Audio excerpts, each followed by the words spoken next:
will the motivation be? What is the reason for the war? No war is for the sake of war itself. There is always a reason behind it. What caused that?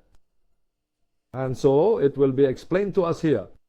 First, the prophet Ezekiel says that the rationalization of God as a military strategist, I quote the prophet next.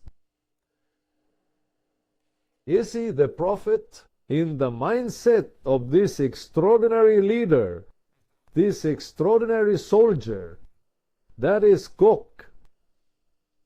This is the sword that will be generated.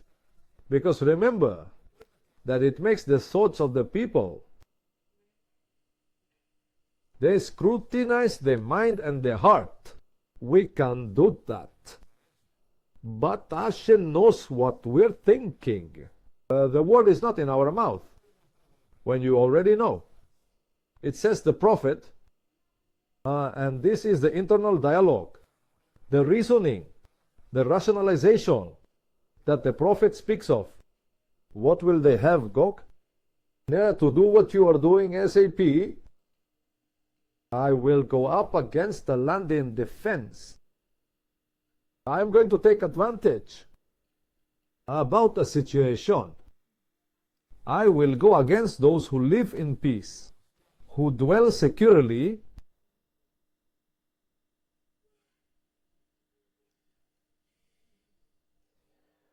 That no one has walls anymore. They removed the walls without locks or doors. This reminds me of Romanit, to a house we have from some friends in Colombia called the House of Trust. What do you think? Did Benji and Sylvia meet him? It's called the House of Trust. And as far as I know, it's unique in the world. It is a huge house made of natural iron with natural steel. Yes, natural steel. It has 2 floors and the lower part is circular and completely open. It has no door. Is it open? A person walking by can enter there, make coffee, take fruits. It's open. There has never been a robbery. Not even once. That's called the House of Trust. I am not telling you to build that house here in New York, please. All right, I won't say that. But it seems that a house is being described here. Look at what the prophet says. The rationalization of Gog. I will go against those who live peacefully, dwell confidently, all of them without walls, without bolts or doors. What for? For what? He says to take loot and to proceed with the looting. The place that Gog and Magog are going to attack has something that Gog desperately needs. To turn your hand against the desolate places now populated. Where could that be? Where in the world is this? Where in the world? Look at what the prophet says to see if you can discover which place it is. It says, against a people gathered from among the nations. What village could that be?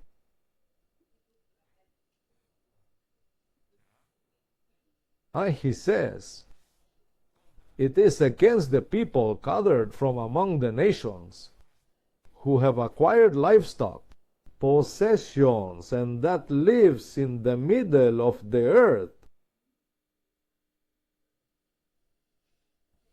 That's the thing. I mean, it identifies Gog's target and all his troops against a people who live in a place known as if it were the center of the earth.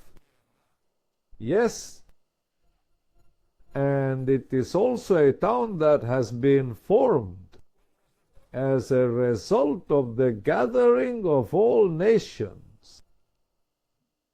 And the town, according to this prophecy, has experienced impressive economic growth under the phrase, has acquired livestock and possessions. Huh?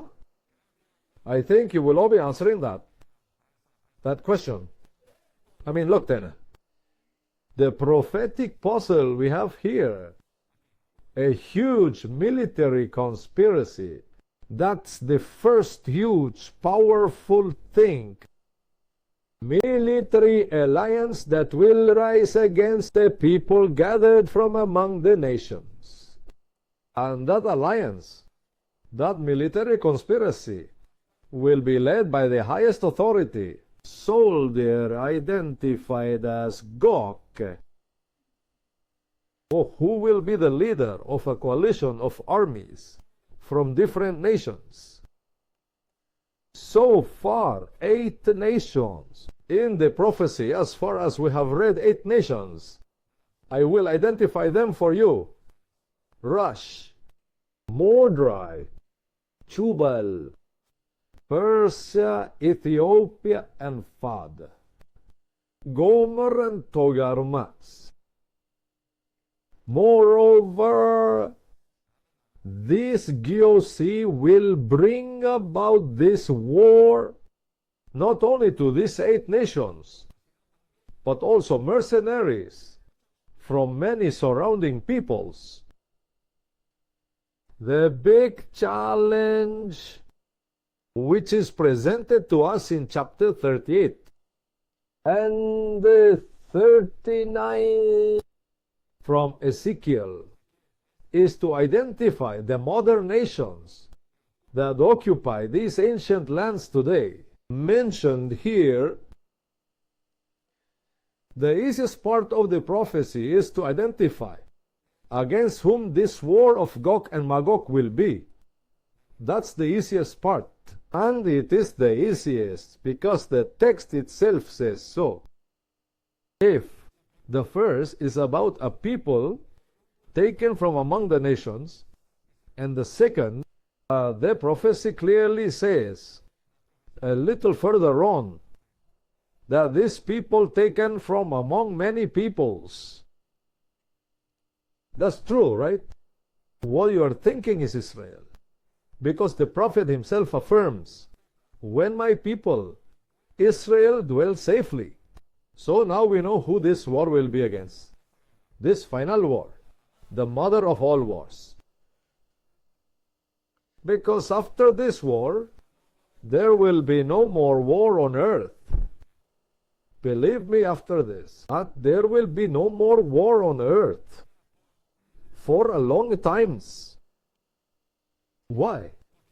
Because after the invasion, the Gog and Magog against Israel, the devastation by fire,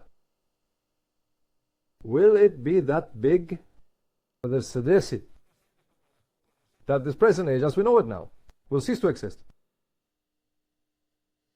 If you enter chapter 39, you will realize what is going to happen in they are going to use some weapons that no one knows yet. I'll give you a little preview according to the biblical prophecy, not according to NATO. NATO has nothing to do with this. This, I'm telling you, is classified as prophetic. Will be a weapon. The people, the soldiers will stand, and they will turn into sand and salt. And they will crumble away, as if it were sand and salt.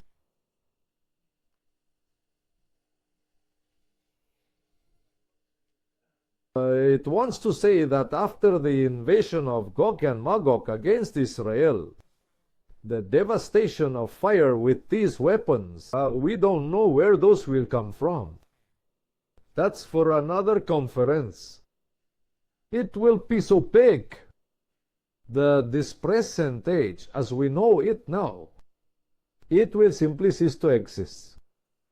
Something is going to happen that will end this present age.